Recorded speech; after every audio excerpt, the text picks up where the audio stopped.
السلام علیکم ورحمۃ اللہ وبرکاتہ۔ بسم اللہ الرحمن الرحیم۔ اسمعی رحمہ اللہ اپنے والد سے بیان کرتے ہیں کہ خلیفہ عبد الملک بن مروان کے پاس ایک آدمی لایا گیا۔ اس پر الزام تھا کہ یہ بغاوت کرنے والے لوگوں کے ساتھ تھا۔ حکم ہوا کہ اس کی گردن اڑا دو۔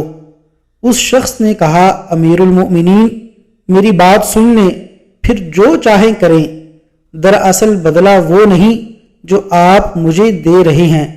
خلیفہ نے کہا کہ تمہارا بدلہ کیا ہے؟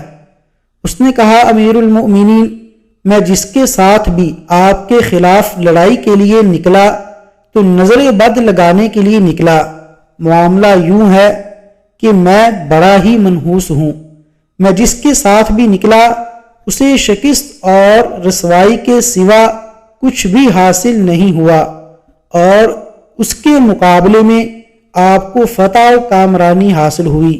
اگر سچ پوچھیں تو میں آپ کے دشمنوں کے ساتھ رہتے ہوئے بھی آپ کے حق میں آپ کے لاکھوں خیر خواہوں سے بہتر ثابت ہوا ہوں۔